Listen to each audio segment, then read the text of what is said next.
Hey, woodworkers. Excuse me. It's probably not a pleasant way to start a video. I wanted to talk briefly about some common woods for using in your projects. So I've got a couple of samples of things that you'll probably run into or need to know a little bit more about. So I thought I would start with some of the more common domestic species. So looking here at a piece of poplar. Poplar is a good wood for using for furniture making. Carves fairly well. I think the thing with poplar is the pretty pronounced difference between heartwood and sapwood. So the darker area here is the heartwood. Sapwood is lighter, but it always tends to have a green hue or tint to it. And so a lot of furniture makers will use this, but because of the color, the natural color, it's not terribly attractive for most designs typically. And so I think this is used as a good secondary material. So sometimes carcass work, things that are hidden, or interior pieces, or some furniture that could get painted, poplar would be a good choice for that. So I do have a finish on this one. It's a little beaten up, but you kind of get the gist here. The thing about poplar, which is kind of interesting, is that there is a pronounced difference between the pieces you could find. And this is also poplar, and you can see this really deep mineral streak situation that's happening here.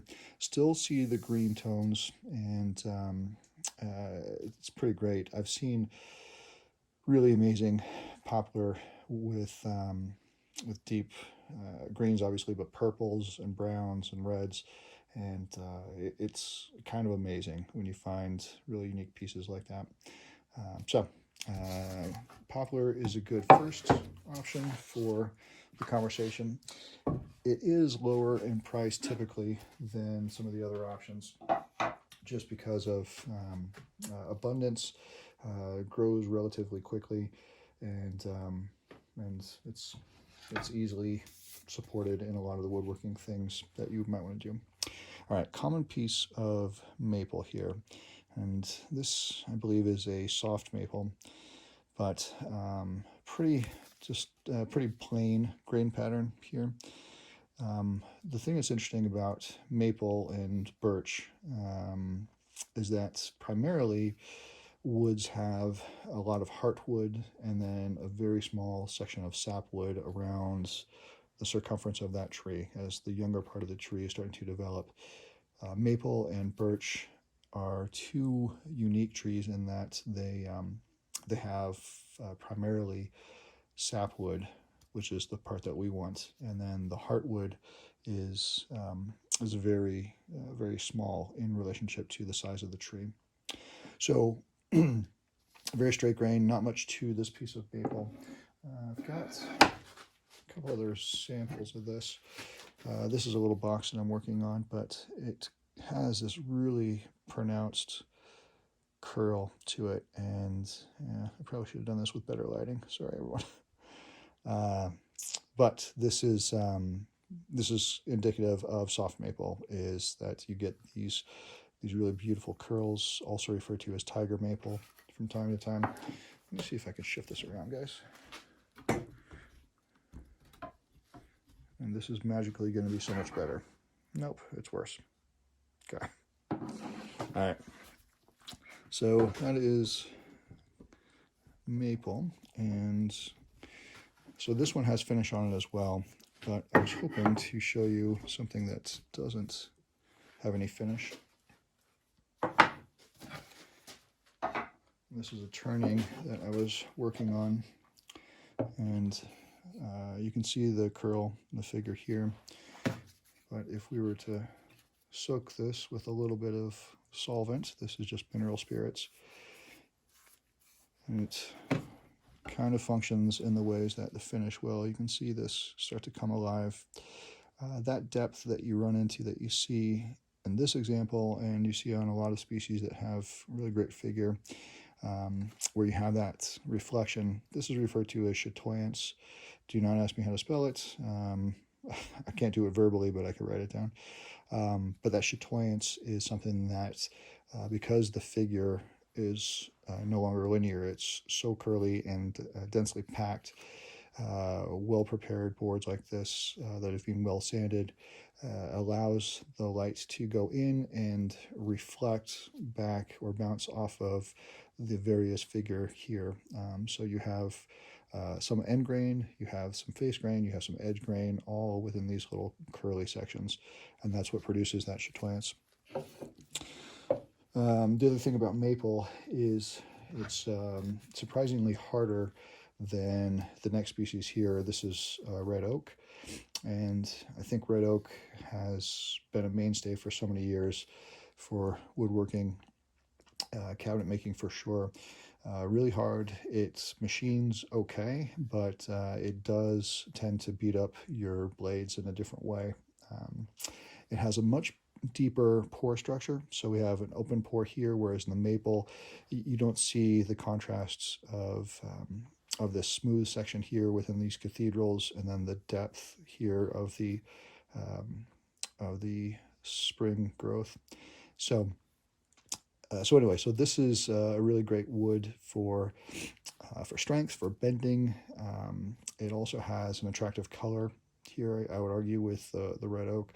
And again, I think everybody recognizes this as being kind of fantastic for that. I don't know if terribly exotic from a visual standpoint, just because we've seen it so often, but it's pretty great.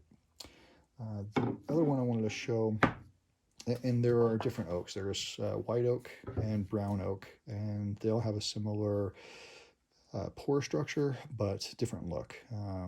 Brown oak, white oak are a little bit lighter and darker, which I guess would make sense, but deeper browns, and the white oak has almost more of a green color to it in a sense. Not so much as the poplar, but it definitely has a contrast from the red oak. Another species here that is similar to red and white oak is ash. And ash wood is really fantastic, and one of my favorites if I want to have an open pored wood. This has a really nice grain structure and very difficult to distinguish from oak sometimes, depending on your finish. But it has an open pore structure, which I think I just said. Very dense, but it's lighter in color than oak is. And when working with these, I have a bit of a personal affliction, or I don't know if that's the right word, but I dislike working with oak just because of the smell that it produces when machined, whereas in ash, I have no problem with this. And I think the sensitivity that many of us have to various species of wood is something to take into account. And just thinking about good safety practices, wearing a mask would help for me, or a respirator might be a better option. But anyway, white oak, this is ash, red oak down here. Ash is one of these woods that unfortunately is on the decline in the States, and it has to do with a nasty beetle infestation. No, this is the thousand canker plight. So there are these little bugs, little creatures that come in here, spread a disease, starts killing off the tree, and then they take that and go to the next tree, and so on and so forth. So it really is like a viral affliction of the wood. Anyway, it's great. There's plenty of it now, but just being good stewards of this material is wise for all of us. Okay. Cherry is another wood that we've all probably seen or recognized. It's an interesting thing that happens in the States. Well, I guess all over the world, actually. But woods they kind of run hot and cold with respect to how often they are in demand. And so cherry, about 20 years ago or so, was the most expensive domestic wood that you can find. Then slowly as taste and trends changed. That title now has gone to the next species we'll talk about in a second, but American walnut. Anyway, cherry is this really beautiful wood, has this nice, just kind of general reddish brown color, and pretty strong distinction between heartwood and sapwood. One thing that's unique about cherry is that it gets dramatically darker with age, and more specifically with UV exposure. I think all the other woods that we've talked about, they do have a tendency to get a little bit darker, or the color changes a little bit, but primarily that has to do with the finish that you're using, especially if it's an oil-based finish. Cherry on its own, it's always going to get darker, and the complaint that people have is, let's say you have a kitchen that's made out of cherry cabinets, and all the doors are great, and you're still under warranty, but there's one door that is no longer flat. The wood has started to cup or twist or warp, and you go to replace it, then the new door is going to be dramatically lighter than the rest of the surrounding cabinets. So anyway, it will eventually catch up and age and give this type of color, but something that people notice with cherry is there is distinction between the brand new stuff and then the older stuff. I have a couple of examples of same species, but some other things going on. This piece is a little small. So the straight grain piece that I started by showing, regular cherry, this one, pardon me, has a bit more of that curl grain to it, and that's pretty fantastic. And with finish on this thing, it's just going to start to becoming, it's just going to dance and become this fantastic image to look at. All that chatoyance that we talked about earlier will very much be present here.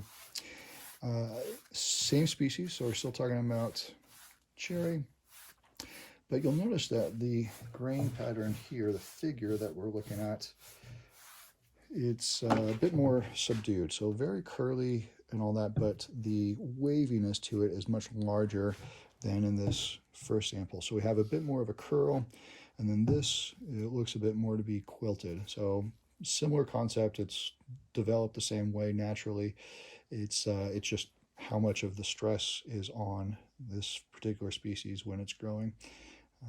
But yeah, pretty fantastic stuff, and I think those two attributes can happen to just about any species of tree, depending on the right circumstances. This is a piece of alder, which I wanted to compare with cherry for a couple of reasons.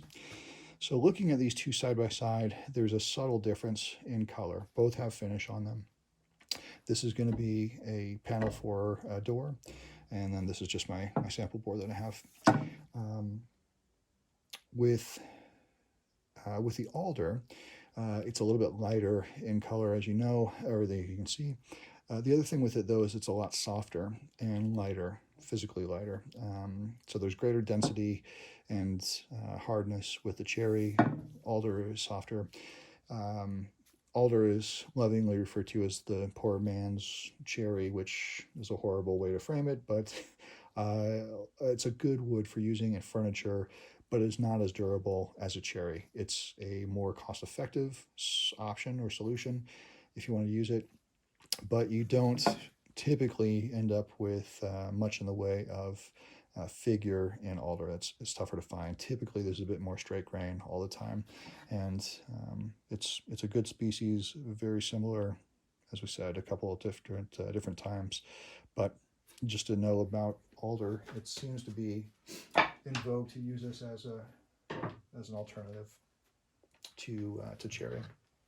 All right, so we have American black walnut here, and you can tell again heartwood, sapwood, and then this particular piece I chose for just showing that it's sometimes 100% sapwood on this face, which is kind of strange looking for walnut that we recognize as being truly walnut. But yeah, this one is has gotten very, very popular and is therefore the most expensive of the domestic hardwoods.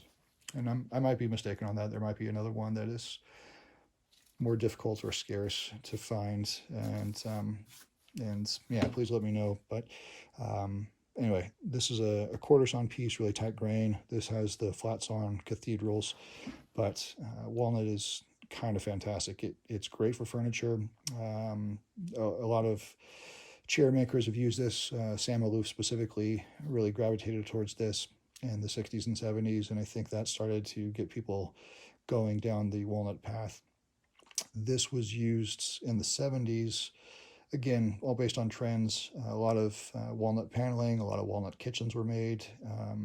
Of all the domestic species, walnut is the most dark in color, and yeah, so as I said, trends kind of dictate supply and demand for people like us that are looking for woods to use. So walnut is great. I've made lots of work with it, definitely some chairs, and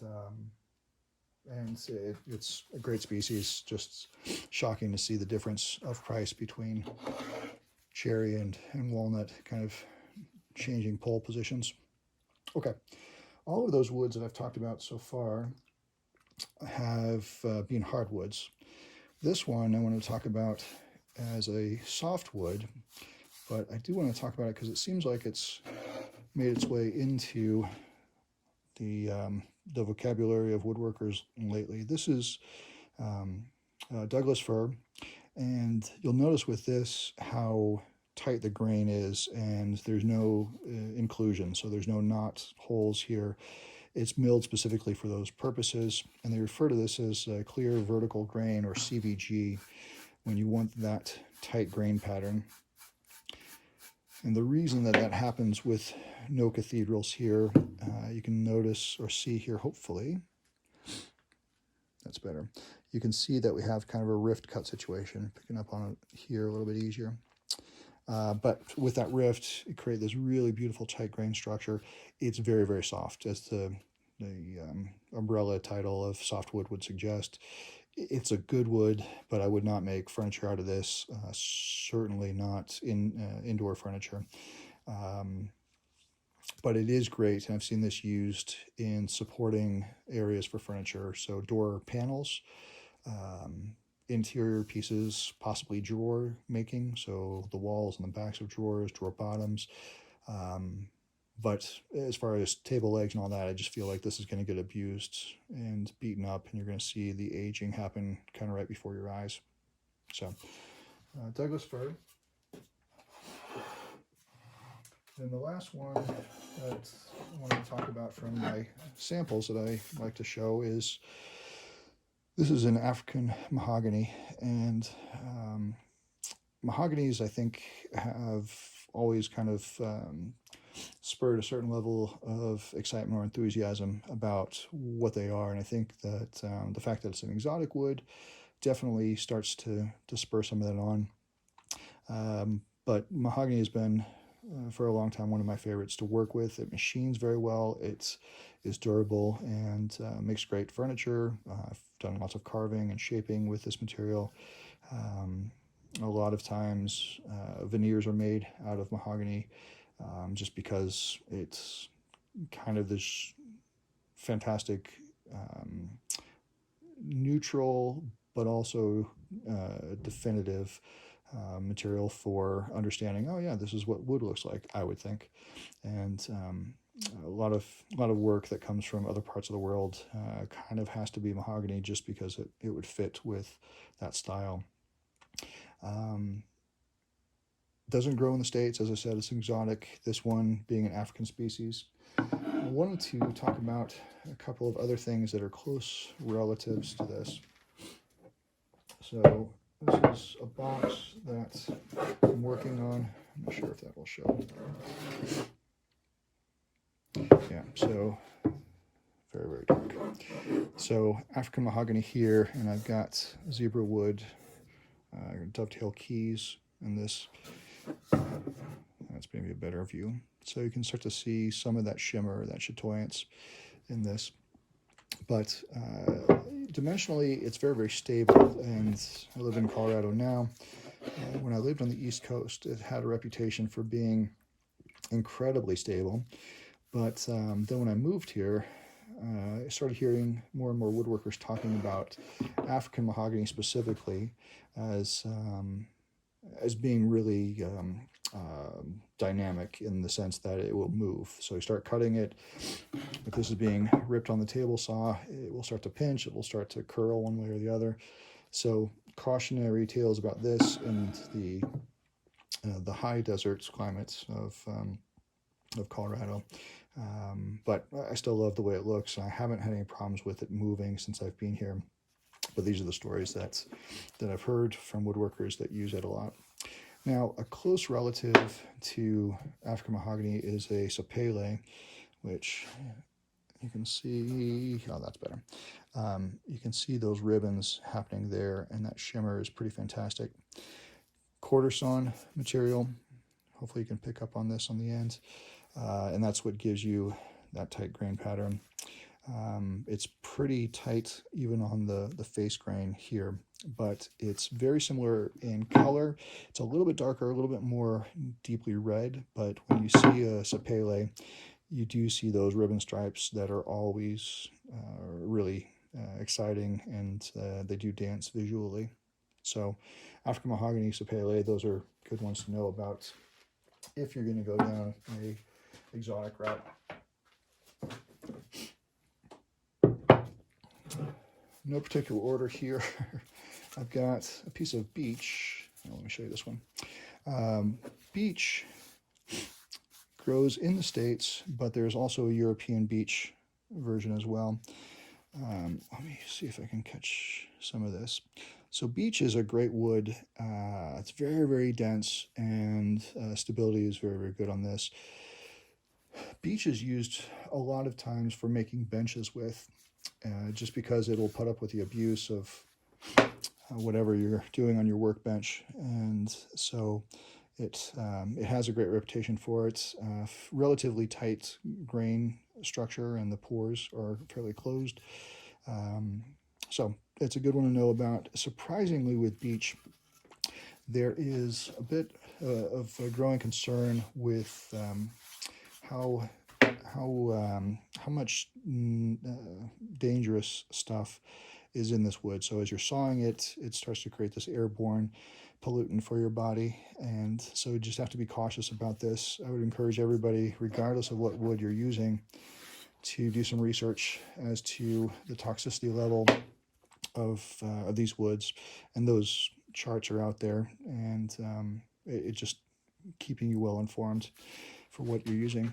I'm not sure if you can quite pick up on these, but there are some radial flecks that you see in beech, not on the face grain as much, but on the edge grain or the quarter sawn versions of these, and it's a really fantastic look, similar to what you would see in an oak or even a lacewood that have that dynamic that really pops.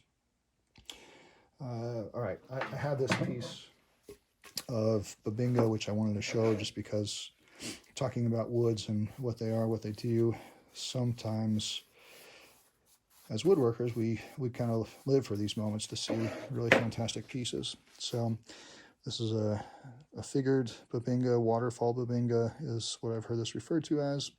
But yeah, this is a leftover piece from a commission that I did recently, and really great work. This is a rift sawn piece, and just the depth of that character is so fantastic. With finish on this, again, like I've said a bunch of times, it really starts to come alive.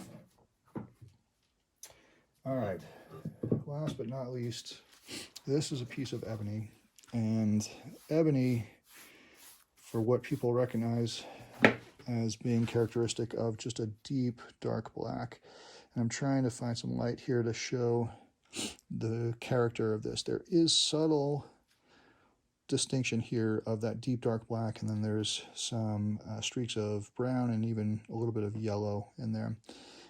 But that is characteristic of Gabon ebony, being just deep dark black.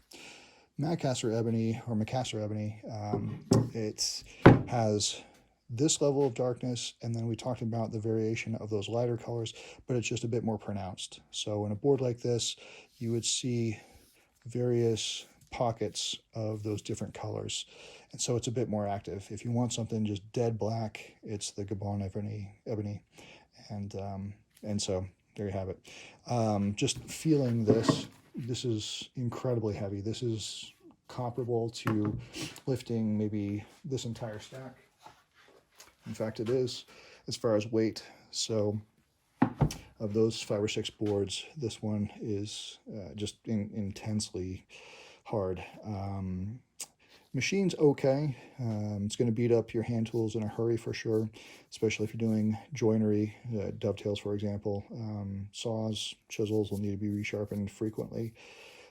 Machines, similar concept. I think the tear out is going to be more pronounced in this species of wood, and it's all going to be great, but just you should know what you're getting into before you start getting into it. I would argue that bubinga is also a very similar agent in that realm, that this and this are probably the 2 worst things to happen to chisels since concrete. So they're beautiful species and they have their place, but man, just buyer beware. Okay, I think that's everything. Hopefully that was helpful in giving an overview of different options. Always review what the chemical sensitivity to these products are, and just act accordingly. Make sure that you have proper gear, respirators, glasses, sometimes long sleeves. But if you get a splinter with any of these species of wood that you might be allergic to, inhaling is one thing, but splinters can also really start to react differently on different people. So just be cautious, try them out. If they don't work, like for me with oak, stay away from them. Or if it's for a client, then charge more for that work because of your specific situation. You don't want to put yourself in a uncomfortable or harmful situation for doing this. So, okay. Thanks, everyone.